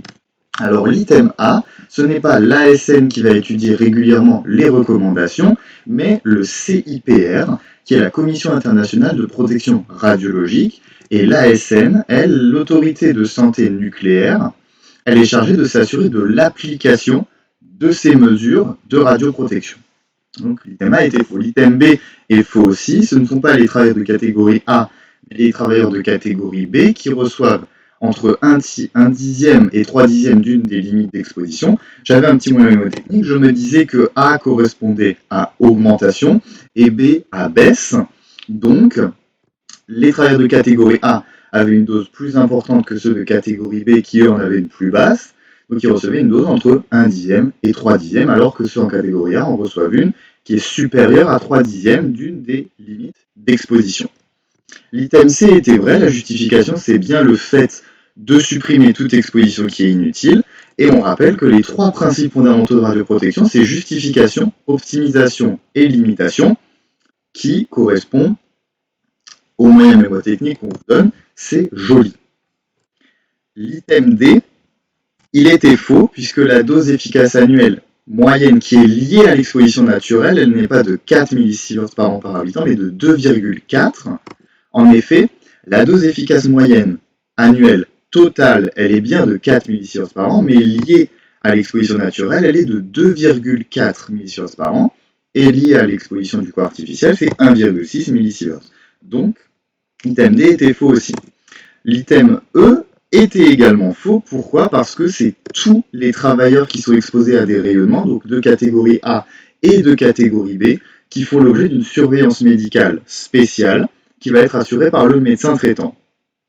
Donc pas uniquement les travailleurs de catégorie A, mais les travailleurs de catégorie A et de catégorie B. Donc pour le QCM 1, les réponses, c'était C. Alors, concernant le QCM2, c'était un petit QCM de cours sur des rappels concernant l'atome et le noyau, pour que vous le revoyiez un peu.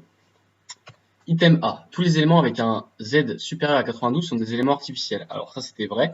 Effectivement, tous les atomes ayant un nombre de protons qui sont supérieurs à 92, ils sont artificiels, ils sont fabriqués par l'homme. En revanche, tous ceux qui ont un nombre de protons inférieur à 92, ils sont naturels. Il y a deux exceptions, le technétium 43 et le prométhéum 61. Ces deux exceptions, elles sont à connaître, bien sûr. Monteil, il peut les poser au partiel. Item B. Le vide représente 1% de la matière qui nous entoure. Alors ça, c'est faux. Le vide, il représente 99% de la matière qui nous entoure. Alors, le vide, c'est pas de la matière, mais la matière, elle est composée de vide. Elle est composée à 99% de vide, donc presque exclusivement de vide. Ceci, c'est en partie dû à la grande distance qui sépare le noyau et ses électrons, et où il n'y a aucune particule qui est présente. Item C. Les interactions nucléaires faibles s'appliquent à toutes les particules de la matière. Ça, c'était vrai. Donc, elles sont à différencier des interactions nucléaires fortes. Je vous rappelle, d'abord, on a les interactions nucléaires fortes, ensuite les interactions électromagnétiques, les interactions nucléaires faibles, et enfin les interactions gravitationnelles qui sont les moins fortes. Donc, les interactions nucléaires fortes, elles s'appliquent qu'au quartz, contrairement aux interactions nucléaires faibles qui s'appliquent à toutes les particules. Item D, le neutron doit sa charge électrique nulle au quarks up et down. Effectivement, c'est les quarks qui déterminent la charge électrique des neutrons, mais aussi des protons. Les quarks up, ils sont reliés entre eux par des gluons. Dans le neutron, on a un quarks up de valeur plus 2 tiers et deux quarks down d'énergie moins 1 tiers. Donc plus 2 tiers moins 2 tiers, ça fait bien 0. Donc le neutron, il a bien une charge électrique nulle. Et le proton, quant à lui, il a deux quarks up plus 2 tiers, donc ça fait 4 tiers, et un quarks down moins 1 tiers, donc ce qui fait bien 1, et donc il a une charge électrique positive. Item E, enfin, un atome peut avoir 3 états d'énergie, fondamentale, métastable et excitée. Donc celui-là, il était vrai. Un atome, il peut avoir différents niveaux d'énergie, c'est la notion d'atome isomère. Donc c'est les mêmes atomes, mais ils ont un niveau d'énergie qui est différent. Donc on peut constater qu'il y a 3 états. Le premier, c'est le fondamental, c'est le niveau d'énergie minimum. Donc l'atome, il peut être stable ou non. Ensuite, c'est l'état métastable. Le noyau, il est instable, attention. Mais sa durée de vie, elle peut être de plusieurs heures. Mais il est bien instable, il n'est pas stable, attention. Et enfin, l'état excité, où le noyau, lui, là, il est très instable et sa durée de vie, elle est très courte, elle est inférieure à 10 puissance moins 12 secondes. Voilà, donc les réponses au QCM2, c'était ACDE. Alors me voilà de retour pour le QCM3 qui est un QCM d'ultrafiltration. Alors l'item A était bien vrai, l'ultrafiltration c'est bien un transfert de solvant par diffusion et convection. Donc ça c'est la définition de l'ultrafiltration, c'est une combinaison de diffusion et de convection. Dans le phénomène de Starling, la différence de pression hydrostatique ΔP, elle ne va pas augmenter le long du capillaire sanguin, elle va diminuer. Donc voilà un schéma explicatif du phénomène de Starling. Donc avec le pôle artériel et le pôle veineux, on va avoir une pression hydrostatique qui va être forte au niveau du pôle artériel, c'est ce que je vais expliquer tout à l'heure, et qui va diminuer le long du capillaire sanguin. Et la pression oncotique, elle, qui est induite par la présence de protéines plasmatiques dans le sang, va être, elle, constante. Donc, dans les capillaires sanguins, c'est ce que je viens de dire, il y a deux pressions qui sont à distinguer. La pression hydrostatique qui, elle, est une pression mécanique qui va être exercée par le sang le long du capillaire sanguin, et la pression oncotique, elle, qui correspond à la pression induite par la présence de protéines qui vont être séquestrées dans le compartiment plasmatique. La pression hydrostatique, elle va diminuer le long du capillaire sanguin, puisque plus on va s'éloigner du cœur, plus la pression va décroître du fait d'une diminution de résistance à l'écoulement sanguin. Moi, j'avais un moyen mnémotechnique pour m'en souvenir, c'était quand on prend son pouls, on touche une artère, littéralement, et on sent les battements du cœur, on sent une forte pression le long des parois sanguines, alors que pour une veine, si vous touchez une de vos veines, vous sentez très peu de battements, des battements cardiaques. Donc il y a une plus faible pression. Donc une grande pression hydrostatique au pôle artériel et une petite au pôle veineux. Donc il va y avoir une diminution de cette pression hydrostatique le long du capillaire sanguin. La pression oncotique, pi, elle reste constante du fait de la non-diffusion des protéines plasmatiques. C'est ce que je disais, avec la séquestration des protéines dans le compartiment plasmatique, comme l'albumine, qui ne va pas diffuser vers le compartiment interstitiel. Donc, ici, la résultante des pressions à l'entrée du capillaire, donc au niveau du pôle artériel, elle va être dirigée vers le compartiment interstitiel, puisqu'il y a une prédominance de la pression hydrostatique qui va entraîner une sortie de nutriments dirigée vers le compartiment interstitiel. Alors qu'au pôle veineux, la résultante, elle va être dirigée vers le compartiment plasmatique, puisque elle, de ce côté-là, c'est la pression oncotique qui va être prédominante, et donc va avoir une récupération des déchets du métabolisme cellulaire. Et le phénomène de Starling, c'est le principe d'ultrafiltration au niveau des capillaires sanguins. On va voir tout à l'heure le phénomène de Starling qui va être appliqué aux capillaires, lors de la filtration glomérulaire, et là, ce sera un phénomène de Starling un peu plus complexe. Donc pour l'item C, c'était bien vrai, la pression oncotique est bien constante. Maintenant, dans la filtration glomérulaire, alors c'est un cas particulier, voilà un schéma explicatif. Donc ici, on voit que c'est la pression oncotique va augmenter le long du capillaire sanguin et que c'est la pression hydrostatique qui, elle, va être constante. Donc physiologiquement, dans les urines, il faut savoir que dans les urines, il n'y a pas de protéines. Le sang va donc arriver avec une pression hydrostatique qui va permettre sa filtration, qui va entraîner donc une perte de solvant au profit du compartiment urinaire. Cette perte de solvant donc, va avoir une diminution du volume plasmatique, donc une augmentation des concentrations protéiques.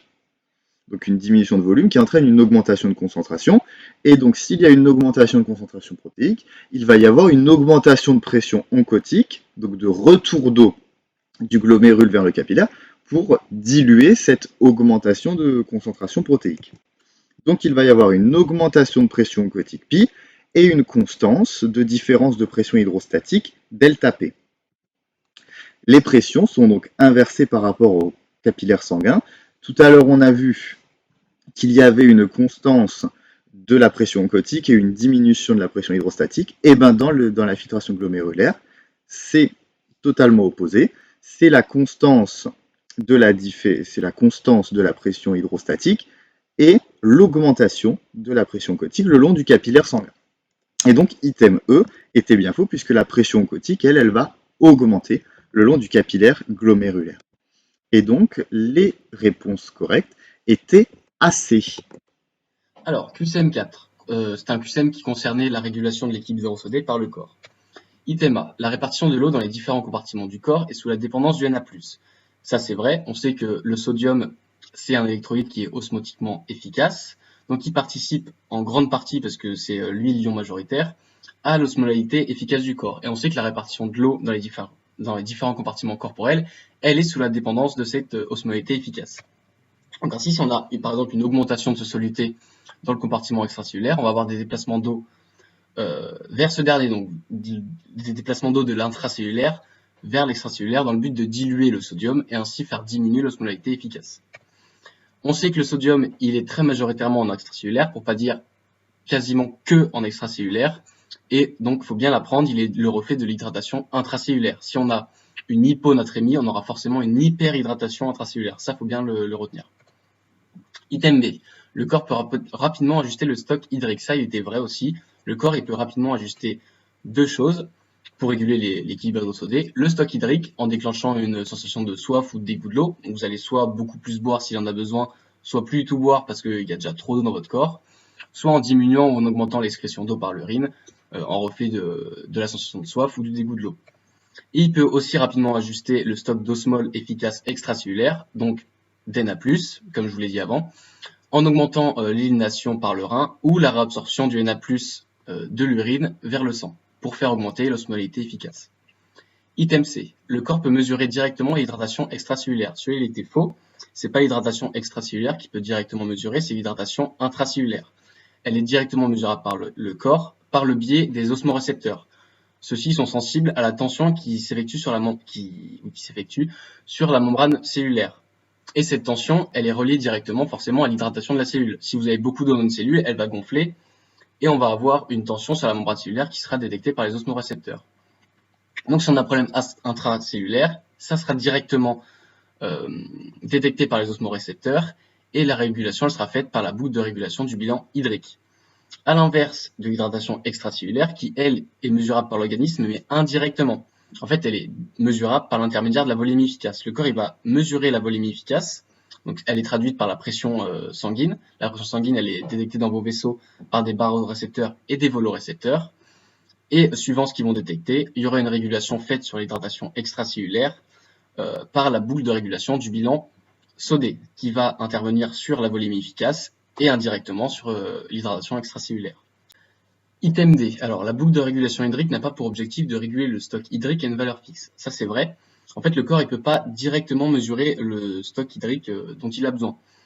Il peut que mesurer l'hydratation cellulaire. Donc, il va essayer d'ajuster le stock hydrique pour ajuster l'hydratation cellulaire. Et le fait qu'il peut que mesurer l'hydratation cellulaire, ça lui fait commettre des erreurs qui peuvent aggraver certains troubles. Par exemple, si on a une augmentation de l'apport sodé, on aura une augmentation de l'osmolalité efficace en extracellulaire, ce qui va causer une déshydratation intracellulaire. Et pour pallier à ça, le corps, en fait, il va réagir pas en faisant diminuer le stock sodé, mais en augmentant le stock hydrique. Donc, il va déclencher une sensation de soif parce qu'il détecte une déshydratation en intracellulaire. Et ça pallie pas notre problème de base, qui était qu'on avait un apport sodé qui est trop important. Au final, vu qu'on apporte de l'eau à l'organisme, on se retrouve avec une déshydratation intracellulaire du fait du mouvement d'eau et avec une hyperhydratation extracellulaire du fait de la sensation de soif. Item E. La boucle de régulation sodé a pour objectif de réguler le stock sodé de l'organisme. Ça, c'est faux. La boucle de régulation sodé, elle a pour but de pallier à un problème d'hydratation extracellulaire. Elle n'a pas pour objectif de réguler le stock sodé. Elle va réguler le stock sodé, donc par le stock d'osmol efficace, pour pallier à un problème d'hydratation extracellulaire. Mais son but, c'est pas de corriger un trouble du stock sodé. Voilà, donc le QCM4, la réponse était ABD. Du coup, maintenant, le QCM5, il portait sur les troubles de l'équilibre hydrosodé. Donc, effectivement, une surcharge sodée primitive, elle mettra en jeu la boucle de régulation sodée. Pourquoi ? Déjà, il faut savoir que surcharge sodée primitive, ça va être un apport sodé trop important. Donc, si on a un apport sodé trop important, c'est-à-dire trop de sel en extracellulaire, l'eau, elle va passer de l'intracellulaire vers l'extracellulaire pour tenter de diluer ce compartiment. Du coup, on va avoir un excès d'eau en extracellulaire. Donc, les barorécepteurs qui sont présents dans ce compartiment, ils vont détecter une hypertension. Donc, en réaction, qu'est-ce qu'il va faire? Le corps, il va diminuer la sécrétion d'aldostérone, qui est une hormone de la boucle de régulation sodée. Son rôle à l'aldostérone, c'est quoi? C'est d'augmenter la réabsorption urinaire de sodium. C'est-à-dire, au lieu que le sodium il aille dans les urines, il va être réabsorbé et du coup rester dans le sang. Du coup, ce qui fait que la concentration plasmatique de sodium, elle augmente. Du coup, si on diminue cette sécrétion d'aldostérone, on aura moins de réabsorption urinaire de sodium et donc plus de sodium qui va partir dans les urines. Et du coup, la quantité de sodium en extracellulaire, elle va diminuer et l'hydratation, elle va se normaliser. Ensuite, un déficit hydrique primitif peut être dû à une sécrétion trop élevée d'ADH. Donc non, en fait, c'est totalement le contraire. L'ADH, c'est l'hormone antidiurétique. Donc, comme son nom l'indique, elle va permettre une réabsorption d'eau au niveau du rein et donc garder l'eau dans le corps. Donc, en fait, elle va servir que, comme tout à l'heure, en fait, c'est-à-dire que l'eau n'aille pas dans les urines, mais reste bien dans le corps. Et du coup, une sécrétion trop élevée d'ADH, ça va plutôt entraîner une surcharge hydrique primitive plutôt qu'un déficit. Ensuite, un déficit sodé primitif peut être dû à un déficit de sécrétion d'ADH. Donc ça, bien évidemment, c'est faux. On l'a vu juste avant, l'ADH, ça concerne l'eau. Donc ça ne peut pas être responsable d'un trouble sodé primitif. En revanche, l'aldostérone, comme on a vu au QCM-A, elle permet la réabsorption de sodium urinaire dans le sang. Et donc, un déficit de sécrétion d'aldostérone va entraîner un défaut de réabsorption, donc trop de sodium qui part dans les urines, et donc déficit sodé primitif. Donc, il faut vraiment bien arriver à faire la différence entre l'ADH, qui va correspondre au trouble hydrique primitif, et l'aldostérone, qui va correspondre au trouble sodé primitif. L'anatrémie nous renseigne sur l'hydratation extracellulaire d'un patient. Donc ça, non, il faut faire très attention. L'anatrémie, elle est le reflet de l'hydratation intracellulaire. Et on sait que les deux varient en sens inverse, c'est-à-dire déshydratation intracellulaire, hypernatrémie. Hyperhydratation intracellulaire, hyponatrémie. Et enfin, une hyponatrémie signale une osmolalité efficace diminuée. Donc ça, c'est bien vrai. Qu'est-ce que c'est l'osmolalité efficace? C'est l'osmolalité des solutés qui sont osmotiquement efficaces. C'est-à-dire que s'ils varient, si leur concentration varie, on va avoir des mouvements d'eau entre les compartiments. Et effectivement, une hyponatrémie, donc pas assez de sodium, ça va signifier une diminution de la concentration en sodium et donc de l'osmolalité efficace. Voilà, du coup au final, les réponses vraies c'était A et E. Alors, QCM6, donc on a un QCM d'équilibre acido-basique de cours. Alors, item A, c'est faux. En fait, le pH il est maintenu constant grâce à une régulation lente des acides fixes, grâce au rein. En fait, là où est la subtilité, c'est que la compensation, elle est rapide à se mettre en place, elle est vite mise en place par le corps, par contre, elle est très lente à opérer.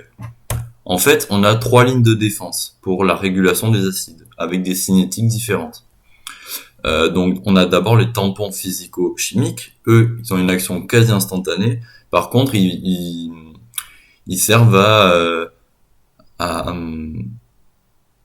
réguler de très faibles variations de pH. Ensuite, on a les poumons. Eux, ils ont une action très rapide grâce à la ventilation, comme on le verra après, notamment sur la PCO2. Et on a les reins, qui, avec la filtration glomérulaire, ont une action très lente. Quelques heures, quelques jours. Voilà, le temps que l'urine s'accumule, etc. Voilà. Donc QCMB, c'est faux. Avant toute compensation, on a une variation de PCO2 qui entraîne de la ventilation. En fait, la variation de PCO2, elle entraîne une modification de la ventilation. C'est-à-dire que le CO2, c'est lié au CO2 dissous dans le sang. Voilà. Le CO2 dissous dans le sang, plus on en a, et plus on aura tendance à ventiler. Parce que justement, c'est une question de logique. Regardez, si j'arrête de respirer, je fais plus rentrer d'oxygène, j'ai beaucoup de CO2 et donc il va beaucoup rentrer dans mon sang. Donc plus je ventile, moins j'ai de CO2 dans le sang. Voilà. Donc en fait, la variation de PCO2, elle va entraîner une variation de ventilation. Voilà, là on le voit. Pour le système rénal métabolique, c'est plutôt les acides fixes, HCO3-. Et pour le respiratoire, on parle plutôt de CO2 dissous et de PCO2 en fait. Ok. Donc c'est faux. En fait, un patient chronique, il n'aura pas un pH significativement différent d'un patient sain. Il aura un pH à peu près équivalent. Pourquoi? Mais en fait, c'est parce que un patient chronique, on peut aussi dire que c'est un trouble compensé. C'est-à-dire que son pH, en fait, le but optimal de l'organisme, c'est de maintenir le pH normal, à peu près, dans la fourchette. Parce que sinon, c'est très grave et le patient, il peut mourir, comme on le voit ici, là, à gauche. C'est des troubles purs, c'est trop agressif. Donc en fait, il va essayer de réguler le pH dans la fourchette. Par contre, il mettra en place des compensations. Donc un patient chronique aura un pH normal, mais avec beaucoup de compensations, respiratoires ou métaboliques. Alors, donc D c'est faux. En fait, si PaCO2 41 mm de mercure, on n'est pas du tout face à une acidose respiratoire parce que c'est dans la fourchette à peu près des valeurs normales de PaCO2. Voilà, c'est dans la fourchette, donc c'est bon, même si elle est un petit peu haute, c'est bon. Et donc pas de trouble lié à la respiration. Et enfin, E c'est vrai. Donc si HCO3- il est égal à 28 mmol par litre, on sait qu'il y a un trouble acido-basique. Par contre, on ne sait pas encore si c'est une acidose ou une alcalose. Là, on va voir là, il y a deux manières possibles en fait d'atteindre 28 mmol par litre. À gauche, là, il y a deux manières possibles. Donc soit on aura un côté alcalose ou un côté acidose, en rouge. On suit l'ADNE, donc c'est-à-dire qu'on suit l'ADNE jusqu'à 28 mmol par litre, pardon. Et là, ça va entraîner quoi? Une valeur métabolique normale. Par contre, on sera sur une PCO2 anormale. Donc là, on aura une acidose respiratoire pure, parce que c'est la PCO2 qui change. Ou alors, on peut aussi suivre la flèche bleue qui suit la PCO2 normale.